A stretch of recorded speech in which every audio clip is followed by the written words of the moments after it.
우리가 지금 한국어는 초성, 중성, 종성이 있는데 이걸 잘 조합하면 11,000개 이상의 음절 수를 우리는 만들 수가 있어요. 한글이 얼마나 우수한 문자체계인지를 여실히 드러내주는 예라고 할 수 있습니다. 떠도는 소리에 의하면 앵벌이하는 교수라는 그런 소리도 들어가면서 한국어 프로그램의 그 커리큘럼을 살려보고자 많이 노력을 하고 있는데, 실제로 와보니까 재정적인 위기로 수업이 없어지기도 하고 현실적인 문제들이 많더라고요. 그래도 제가 조지아텍에 와서 한국어 선생으로서 일하고 있는데 감사하면서 내가 맡은 것을 내가 리타이어 하는 순간까지 최선을 다해야겠다라는 마음가짐으로 바꿔서 지금까지 임하고 있습니다. 저는 현재 조지아텍의 아이번 앨런 College of Liberal Arts 밑에 있는 School of Modern Languages 밑에 있는 코리안 프로그램의 디렉터를 맡고 있는 김용택이라고 합니다. 제가 연구하고 있는 분야는 인지언어학인데, 인지언어학은 간단히 얘기하자면 기존의 언어학은 언어학을 숫자로 규칙으로 풀려고 했지만, 인지언어학은 감각이라든지 지각, 사고 이런 것과 경험 같은 것과 밀접하게 연결되어 있는 인지 과정의 일부로 보는 그런 언어학의 한 분야고요. 예를 들면 영어로는 I can see the moon 이렇게 말하지만 하늘에 떠 있는 달을 보고, 우리말로는 I가 주어가 되지 않고 달이 보이네, 달이 주어로 되지 않습니까? 서구권 사람들은 어떤 스테이지가 있을 때 가장 중요한 중심 대상에 눈에 초점이 가고, 동양권 화자들은 중심 대상과 그 주위에 있는 환경, 컨텍스트, 맥락과의 관계를 중요시 여깁니다. 그래서 영어에는 사람과 달이 지금 두 개 있을 때, 스테이지에 중요한 두 개가 있을 때 사람을 주어로 놓고, 우리 동양권에서는 사람과 이 달이 어떻게 상호작용을 하는가가 중요하기 때문에 달이 우리 눈에 그 시각적인 전파가 와서 우리 눈에 도달한다, 이런 개념이 머릿속에 있는 것 같아요. 그래서 그런 생각이 표현되는 게 달이 보이네고, 영어는 I can see the moon 이렇게 나누어지는 것 같아요. 학부를 영어 영문학을 전공했는데 어느 날 학교 게시판에 공지가 붙어서 일본에 있는 큐슈 대학교에서 미국 대학생 17명과 한국 대학생 3명, 연세대, 이대, 서강대 1명씩 초빙을 해서 수업을 영어로 한다라는 공지가 떴어요. 그래서 제가 어떻게 지원을 했는데, 저 혼자만 지원을 했는지 연세대학교에서 제가 붙어서 거기 가서 영문과임에도 불구하고 일본으로 유학을 가는 아주 좀 특이한 경험을 했고, 공부를 하다 보니 일본어와 한국어가 굉장히 비슷하다는 걸 느꼈고 쉽게 배울 수 있었기 때문에 1년 후에 교환학생 끝나고 돌아와서도 좀 배운 게 아깝다라는 생각이 든 차에 일본 그 국비장학생 시험이 있었어요. 그래서 그걸 쳤는데 어떻게 운 좋게 그것도 한 번에 붙어가지고 도쿄에 있는 소피아 유니버시티, 일본말로 하면 조지 대학이고 우리는 상지 대학이라고 하는 그곳에 가서 외국어 교수법을 석사로 시작하게 됐습니다. 언어학을 선택하게 된 계기를 생각해 보다가 언어학 이전에 나는 외국어에 먼저 관심을 많이 가졌었구나라는 생각이 들었어요. 제가 중학교 1학년 때 처음으로 영어 수업을 듣고 이제 알파벳을 막 배우는데 선생님께서 이렇게 발음을 쭉 해주시다가 L 이렇게 발음했는데 그게 너무 신기해가지고 세상에 이런 발음이 다 있어? 라는 게 제 귀에 딱 꽂히면서 저도 그 발음을 흉내내보려고 노력하고 의외로 쉽게 이 발음이 나오는 것을 보고 스스로 친구들한테 얘기는 안 했지만 뿌듯해하면서 외국어라는 게 상당히 재미있구나라는 생각을 했고요. 고등학교 올라가니까 또 독일어를 저희 학교는 하더라고요. 그래서 독일어를 하다 보니까 또 그것도 나름대로 굉장히 재밌었어요. 그래서 중학교, 고등학교를 이렇게 되돌아보면 외국어에 먼저 관심이 있었고 내가 이 외국어를 어떻게 하면 그 외국어의 모국어 화자처럼 잘할 수 있을까라는 거에 관심이 생겼고 발음이라든지 인토네이션 이런 것도 똑같이 해보고 싶은 생각이 들었어요. 내가 영어나 독일어로 했을 때 저 사람 그 미국 사람 아니면 독일 사람처럼 눈을 감고 들으면 그렇게 착각할 수 있을 정도로 하고 싶다는 욕심이 생겨서 외국어 교수법을 하려고 석사 과정을 시작했습니다. 그러다가 외국어 교수법을 하다가 인지언어학을 처음으로 접하게 됐고, 외국어 교수법은 응용 언어학이고 인지언어학은 이론을 다루는 이론 언어학이거든요. 그래서 이론 언어학에 좀 더 관심을 가지게 되었고 그게 박사 과정 학위로 인지언어학으로 이어지게 되었습니다.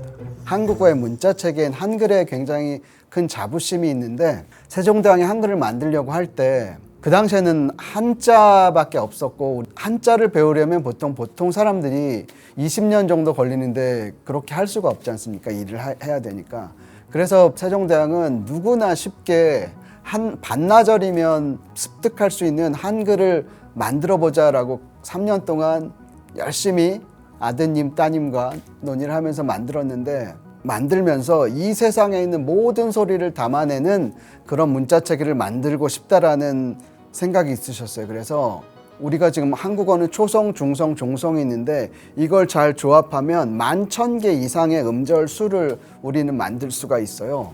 뭐 일본어를 비교하자면 거의 100분의 1, 100여 개 정도고 중국어도 한 400여 개 정도고 영어 같은 경우도 자주 쓰이는 음절 수는 한 500여 개 정도밖에 안 됩니다. 한글의 위대성을 우리가 어떻게 할 수 있냐면 한국 사람, 중국 사람, 일본 사람이 타이핑 시합을 했어요. 근데 우리나라가 압도적으로 빨랐어요. 그 이유는 중국어랑 일본어를 칠 때는 동음이어가 나왔을 때 거기에 해당하는 한자가 옵션이 쭉 메뉴를 뜨고 그것을 골라 클릭을 하고 그 다음으로 넘어가야 되거든요. 근데 우리나라는 한글이기 때문에 한자가 들어있지 않기 때문에 그럴 필요가 없고 왼손 오른손 좌모를 계속 교대로 치게 돼 있잖아요. 우리 타입 그 자판이. 그렇기 때문에 이 순서가 압도적으로 우리나라가 빠르다는 것을 봐서도 한글이 얼마나 우수한 문자 체계인지를 여실히 드러내주는 예라고 할 수 있습니다. 저는 주로 4학년 고급반을 가르쳐요. 3학년까지는 특정 교재를 가지고 주로 표현이나 문법을 가르치지만 4학년이 되면 일상생활에서 우리가 접할 수 있는 모든 장르의 그 재료를 가지고 와서 가르치는데 그 중에 저는 웹툰, 나빌레라라는 웹툰을 많이 가르쳐 왔고 그 다음에 이번 학기부터는 폭삭 소가수다라는 드라마도 가르치고 있어요. 이렇게 영화, 특히 역사 영화, K-팝, 음악 뭐 이렇게 다양한 것을 가르치다 보니 저도 모르게 저는 언어학자라서 이런 한국학에 대해서는 전문가는 아니지만 자연스럽게 이 한국학 분야로 접어들게 됐고 또 이렇게 다양한 주제를 다루다 보니까 한국의 역사도 가르치고 문화라든지 한국 사회 이런 전반적인 것을 학생들이 질문을 하니까 저도 제가 아는 걸 같이 나누고 또 제가 모르는 건 또 공부를 해서 이렇게 가르치다 보니까 자연스럽게 코리안 스터디스, 한국학이라는 것을 자연스럽게 조지아텍에서 가르치게 되었던 것 같습니다.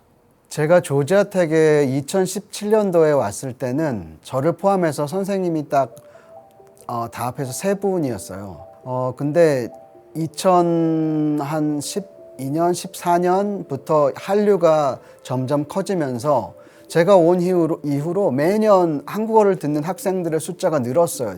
제 기억이 맞다면 제가 처음 왔을 때는 한 370명 정도였는데 지금은 거의 800명 이상이 듣고 있는 그만큼 수요가 늘었습니다.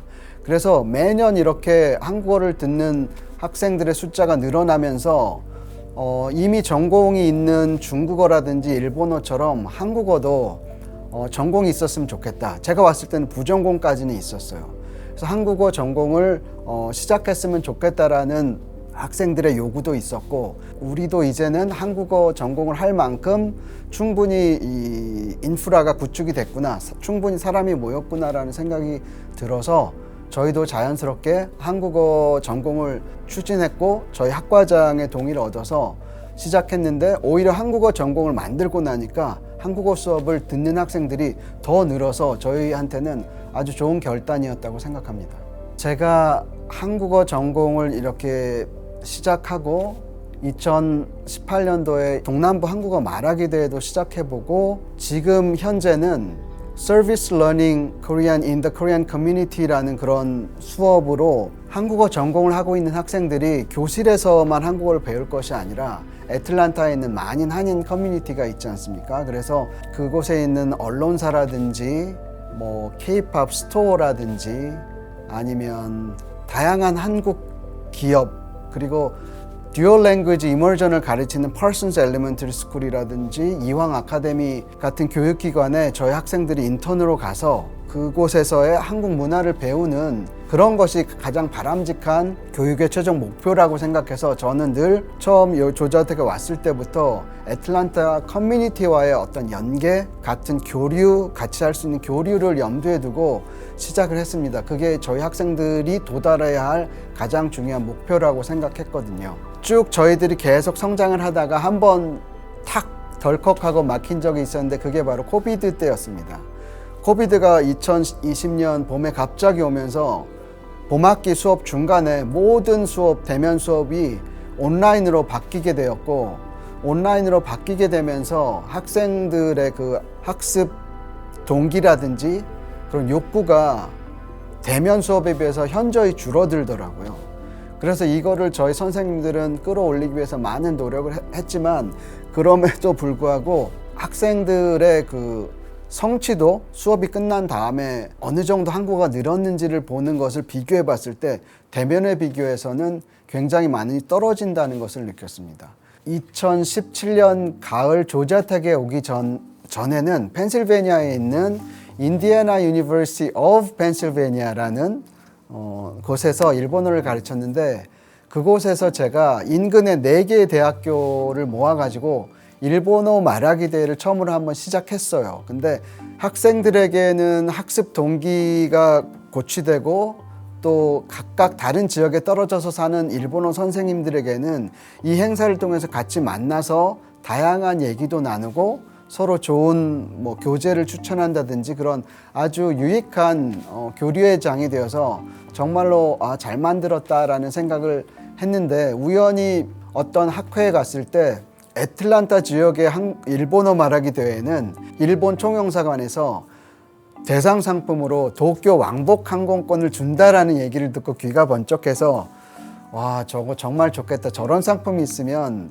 우리 지역에서 해도 정말 많은 사람들이 이 대회에 도전할 수 있겠다라는 생각이 들었어요. 근데 그러던 중에 2017년 제가 조지아텍에 이제는 일본어를 안 가르치고 한국어만 가르치는 그런 자리가 생겨서 와서 내가 그 조지아텍에 가기 전에 이미 저기에 가면 꼭 반드시 해야 될 대회가 미주 동남부 대학생 한국어 말하기 대회를 꼭 시작하겠다는 결심을 하고 왔어요. 18년 봄에 제1회 미주 동남부 한국어 말하기 대회를 시작했습니다. 그런데 이걸 준비하다 보니까 총영사관이라든지 아니면 대한항공, 아시아나, 델타 이런 데를 제가 다 접촉해봤지만 제가 그렸던 꿈에도 그렸던 서울 왕복 항공권 상품을 받을 수가 없었어요. 하지만 제가 할 수 있는 게 없기 때문에 저는 집에 갈 때 도라비를 쓱 들리면서 한글로 써있는 간판이 보이는 데는 다 들어가서 저희가 이렇게 좋은 취지로 제1회 동남부 한국어 말하기 대회를 하니까 좀 후원을 해주실 수 있겠습니까? 이런 식으로 소위 말하는 앵벌이를 한 거죠. 이걸 한 2, 3개월 해서 제가 한 16,000불 정도 모았습니다. 그 당시만 해도 지금 생각해보면 그 돈을 가지고 왕복 항공권을 살 수도 있었는데 그 생각은 하지 못했고 저는 아이패드라든지 휴대폰이라든지 이런 학생들이 더 관심을 가질 만한 그래서 학생들을 많이 모을 수 있는 그런 물건들을 많이 생각했고 다양한 상품을 준비해서 그거 하는데 대부분 썼고요. 그래서 커뮤니티에 많은 도움도 있었죠. 그 한국어교육원에서의 그 지원도 있었고 다양한 그 한인 커뮤니티의 도움으로 제1회 한국어 대회를 아주 성황리에 거의 한 기자분들 참가자 부모님들 다 합하면 300분 정도 오셨던 것 같습니다. 2018년 봄에. 작년에 2024년에 제8회 대회를 다시 저희 학교가 주최를 했는데 그때는 박성근 회장님이라든지 주중강 박사님께서도 큰 도움을 주셨고 박화실 보험에서 왕복 항공권 한 장이 아니고 심지어는 2장을 대상으로 주셨어요. 근데 이거는 2024년 8회부터가 아니고 22년 UGA에서 열린 6회부터 이렇게 커다란 지원을 해주셔서 한국어 말하기 대회에 참가하려고 하는 학생들도 많이 늘어났고 한국어를 공부하는 학생들도 이 대회를 나가기 위해서 열심히 준비하는 그런 얘기도 많이 들었습니다. 그래서 이 자리를 빌어서 이렇게 많이 도와주신 박하실 보험 또 박성근 회장님, 주중강 박사님 이하 많은 분들 계신데 그분들에게 감사의 마음을 전하고 싶습니다. 제가 그 한영 번역 수업을 하다가 위기가 생겨서 한인 커뮤니티의 도움을 받고 유지를 할 수도 있었지만 그 다음에는 또 취소가 되어서 이 수업을 살리기 위해서 한인 커뮤니티에 또 부탁을 하고 문을 두드리고 그런 과정도 겪었습니다. 물론 그로 인해서 도움도 받고 했지만 떠도는 소리에 의하면 앵벌이하는 교수라는 그런 소리도 들어가면서 한국어 프로그램의 그 커리큘럼을 살려보고자 많이 노력을 하고 있는데 이런 거에는 좀 한계가 있더라고요. 그래서 저희 학교에 한국어 프로그램의 그 발전을 위한 그 어카운트를 만들었습니다. 후원 도네이션 어카운트를 만들었기 때문에 저희 한국어 프로그램 홈페이지에 접속하셔서 담당자를 찾으시면 뭐 어떻게 후원을 하는지 아실 수 있고 그런 후원이 있으면 저희가 안정적으로 한국어 수업을 개설해서 학생들에게 안정적으로 한국어 수업을 가르칠 수 있도록 최선을 다할 수 있을 것 같습니다. 물론 그만두고 싶은 마음이 들 때도 있죠. 특히 제가 구상했던 것이 어떤 다른 이유가 아니고 이런 재정적인 문제로 할 수 없게 되는 그런 현실, 또 그런 거에 맞부닥치면 박사과정을 공부하고 한국어 선생님을 하면서 그런 상상은 잘 해보지를 않았거든요. 근데 실제로 와보니까 재정적인 위기로 수업이 없어지기도 하고 또 그 수업을 맡은 선생님이 수업을 잃으니까 또 잡을 일을 위기에 처하기도 하고 이런 현실적인 문제들이 많더라고요. 그래서 이런 거 내가 이렇게 해결해 주지 못하는 그런 어떤 능력의 부족함 이런 거를 겪다 보면 이제 내려놔도 되지 않을까라는 생각이 들 때도 있지만 그래도 제가 조지아텍에 와서 한국어 선생으로서 일하고 있는데 이 자리가 굉장히 소중한 자리잖아요. 여기에 누가 오든지 이 자리가 요구하는 그런 책임감 해야 될 것이 있다고 생각하고 그거를 내가 감사하면서 내가 맡은 것을 내가 리타이어 하는 순간까지 최선을 다해야겠다라는 마음가짐으로 바꿔서 지금까지 임하고 있습니다. 그건 일종의 삶의 철학이랑 연결되는 것 같은데요. 왜 살고 어떻게 사는 게 바람직한 것인가를 생각했을 때 몇 주 전에 그 하와이 연가와 무지개 나라 유산의 감독인 이진영 감독님이 오셔서 그 영화 시사회를 했는데 거기서 어떤 분이 너는 인생에서 가장 두려운 것이 무엇이냐라는 질문을 했어요.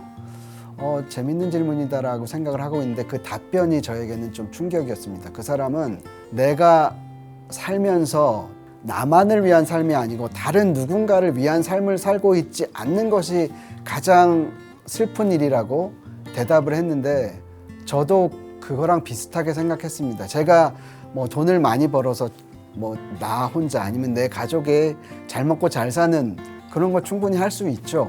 하지만 그거보다 내가 만약에 이 삶을 마치고 갈 때 그래도 내가 의미 있는 삶을 살았고 잘 살았다 어느 일정 부분은 그런 마음이 들려면 뭐를 해야 될까라는 생각을 했을 때 내가 다른 사람들에게 뭔가 도와줄 수 있는 것 그게 한국어가 됐건 한국 문화가 됐건 그것을 배우고자 접하고자 하는 사람들한테 내가 그것을 줄 수 있다는 거 그것에 제 삶의 큰 부분이 의미로 다가오지 않을까 그런 생각을 했습니다.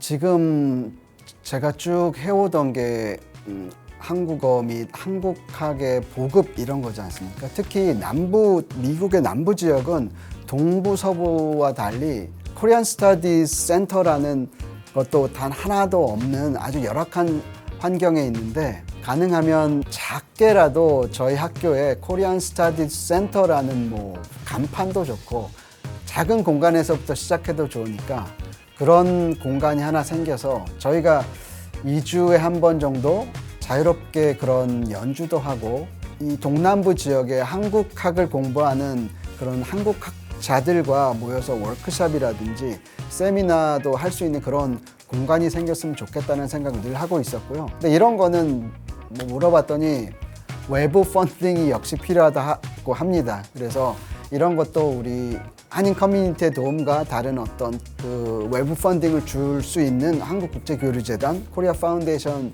같은 곳과 연계를 해서 추진해 보고 싶다라는 생각을 하고 있습니다. 그래서 남부 지역에 한국학이 좀 더 발전될 수 있는 그런 어떤 첫걸음을 만들 수 있으면 좋겠다라는 생각을 하고 있습니다.